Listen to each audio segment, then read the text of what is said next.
lead portfolio manager for the Global Income Opportunities Fund at Payden. I've been at Payden for about 13 years now, and run our unconstrained strategies. The fund is really designed to provide investors a global multi-asset solution that is really looking to deliver a very steady stream of income. This is fixed income, and so for us, we take income quite seriously. And so that's really where we spend the majority of our time, really trying to find the best value that we can across public fixed income marks around the globe. Yeah, the development of private markets over the last 5 to 10 years has been obviously a pretty big sea change for just broad capital markets. For us, we're really focused on the public markets, and the good news is the fixed income market is constantly growing in both size and scope. I'd really separate it into at least three different pieces. You have corporate credit, and within corporate credit, you've got traditional investment grade corporates. You've got high yield bonds and bank loans. Then you've got government debt. And I think interestingly on the government side, you've got developed government debt. So like Australia or the US, in my case, in terms of us being based in the US. And then you've got developing government debt or emerging market debt, which has actually been a really, really big area of growth and opportunity for us as a firm, and certainly for this fund over the last 5 to 10 years. And then you've got securitized credit. And securitized credit really a very wide swath of opportunities. Everything from commercial asset-backed securities to consumer-facing opportunities, mortgage credit on both the residential and commercial side. So really fixed income, I think one of the beauties of it is the size of it, the scope of it in terms of just the diversification that you can get really when you're trying to build a portfolio like this that is very global in nature.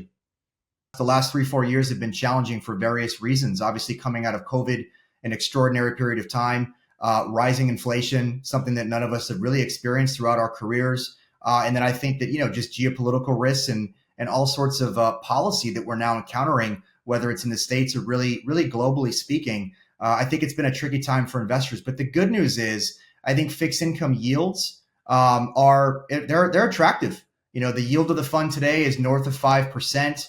I think that, valuations, I think they look fair in terms of credit spreads. But when you look at fixed income, yields at 5% relative to return expectations across other asset classes like equities, I think specifically when you think about volatility in fixed income being much lower, that kind of risk-adjusted proposition, that yield relative to your likely volatility today, it looks pretty attractive. So I think that fixed income, can certainly play a role in any portfolio from an asset allocation standpoint, whether you're looking for something that can be defensive during more challenging times, and then also something that can drive returns. If interest rates move lower or credit spreads tighten further, it can also offer price appreciation. When we're positioning the fund, I think the first question we're asking is what type of regime or what type of environment are we in? And I think we're in an environment today where inflation is still elevated in some parts of the world. I think the US, it's still stubbornly above the Fed's target, but it has come down significantly. And so I think, growth has also come down. So the environment, I think, is a really important first question. In an environment like today where credit spreads are, fair to, I think, leaning toward the tighter end of the range, duration does look a little bit better. So we do have, thankfully with this fund, we do have quite a bit of flexibility around both credit risk and interest rate risk. And so what we've been doing more recently is adding a bit more interest rate duration, and not just doing that in the US, actually diversifying it more globally than we have in prior years. So an area like emerging markets that I had mentioned, if you look at the setup for emerging markets, it looks pretty good. They're in a different part of their cycle than we think developed markets are. So emerging markets, inflation is pretty contained, if not very contained, in emerging markets today relative to history. China, I think, is one of the better examples there where they have effectively zero inflation. Real rates are pretty high in emerging markets, and growth prospects have looked pretty good, and currencies have been quite stable. So I think that for us, it's trying to find value in some of those non-traditional areas that I think investors have been overlooking over the last 12 to 18 months. So emerging markets is an area where we've been adding more duration and then also a bit more currency risk. So yeah, I think that EM is a good example, Ben, of an area we found particular value more recently. And then I think one more area just to mention is the U.S. housing market. The U.S. housing market, it has a different lending arrangement when compared to other developed parts of the world like Australia or Europe or Canada or the UK. We have the beauty of a 30-year mortgage. And so when you look at the average mortgage rate in the US, it's still around 3.5% relative to current mortgage rates are well north of 6%. And so you have a very low mortgage rate that has caused pretty low turnover, and then home prices have gone up pretty substantially over the last few years. So that's good for mortgage credit. It may not be good for people that are looking to buy a home, but for mortgage credit on the bond side in a fixed income portfolio like this, we think it plays a really nice role. A tremendous amount of capital, globally speaking, has come into the U.S., right? And that's U.S. equities, U.S. credit, whether public or private, and then looking for exposure to other U.S. assets like real estate, often doing that unhedged, so being comfortable with just long dollar exposure. And I think that now the question to ask regarding diversification is, where can you get true diversification?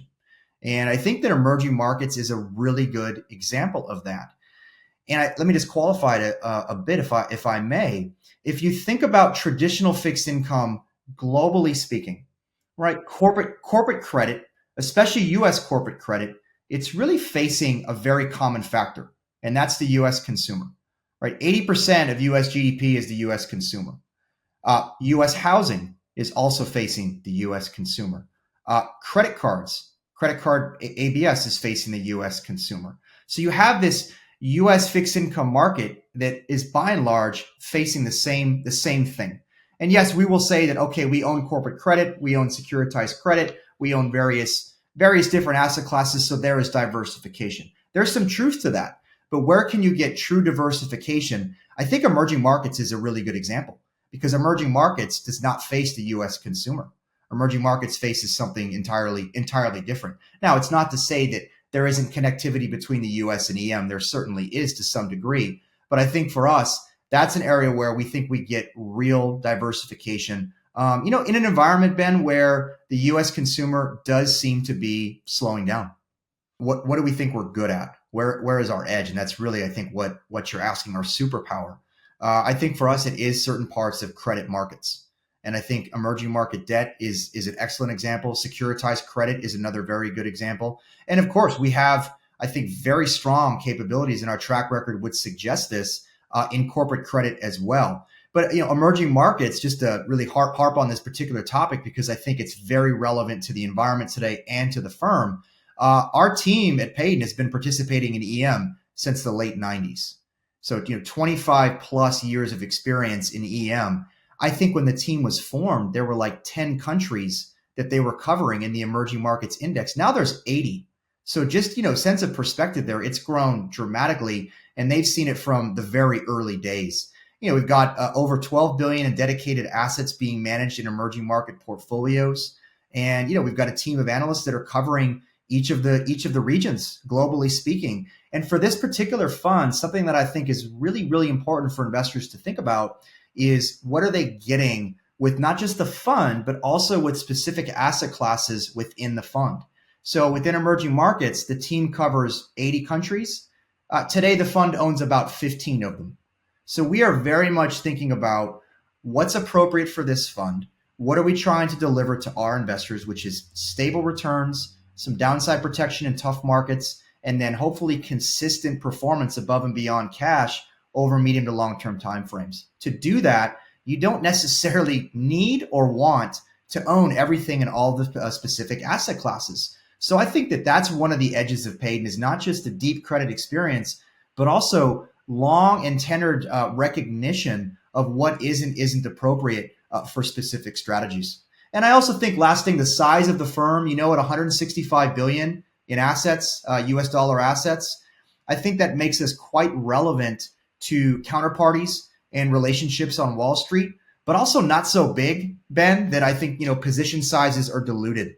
So I think we're, kind of in that sweet spot in terms of firm size to be relevant, but also be able to hopefully express ideas in our primary area of choice for our clients.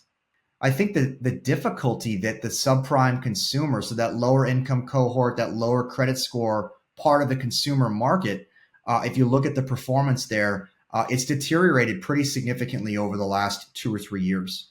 And in fact, delinquencies are now running at levels north of where they were before COVID.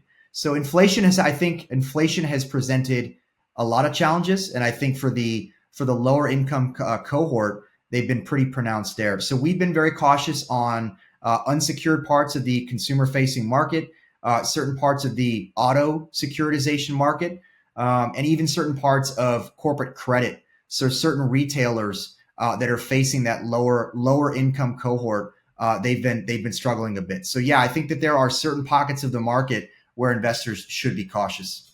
I think the housing market, as I mentioned in the U.S., I think that's a solid opportunity for investors, and I think plays a really nice role in the fund. Housing tends to be an inflationary hedge, and so to the extent that the inflation story in the U.S. does remain sticky, which is possible, I think we have to have that on the menu of potential outcomes. Housing plays, I think, a nice role as a bit of a hedge there. And then again, home price appreciation has been quite significant. So we look at the credit sensitivity of these securities and the credit risk in some of these securities we think is quite low, and the yields look quite nice. 5 to 6% yields with, we think, very very low credit risk. Emerging market debt, I've already mentioned that. I do think that I think it's important though to consider what part of the emerging market world you are participating. There are some areas where we are avoiding. So I think countries that export energy, for example, we've been more cautious on in EM because we're not overly bullish on energy markets at this point in time. I think that commercial real estate is a bit of a mixed bag. When you think about a couple of big things that are going on globally speaking, obviously AI, one of them. AI requires data, which requires power, which requires data centers and facilities. So we've seen a tremendous amount of supply in the commercial real estate market for data centers in particular. So we've been pretty optimistic on those transactions.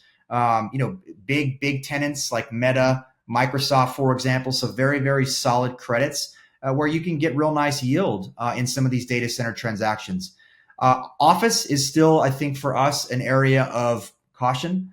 It's still unclear what's going to happen with respect to, I think, the longer term plan around remote work, coming back to the office, particularly in some of the bigger metropolitan areas. So I think residential mortgage credit, certain parts of commercial mortgages like data center look very interesting. That's a big structural thing that we don't expect to change anytime soon. And then I've already mentioned some parts of emerging markets. I think that there's an underappreciation of a reacceleration in economic growth in the U.S. And I think that there seems to be complacency around the Fed must cut. And obviously what Jerome Powell did on Friday at Jackson Hole, I think, was certainly leaning toward the Fed cutting. But yeah, I think we're open-minded that with financial conditions at the easiest level that they've been in 3 years, asset prices at all-time highs, inflation is actually accelerating. So inflation right now, three-month annualized inflation in the U.S. is running above 3%, and it's accelerating.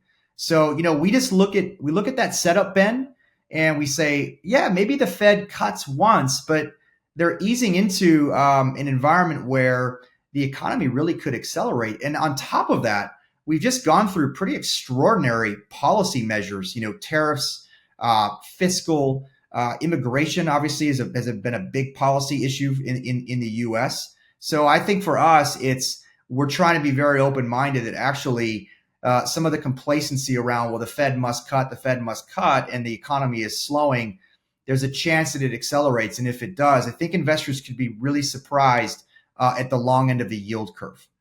30-year treasuries, they're still near 5%. They've kind of quietly hung out around 5%. The front end of the yield curve has rallied. The long end has not.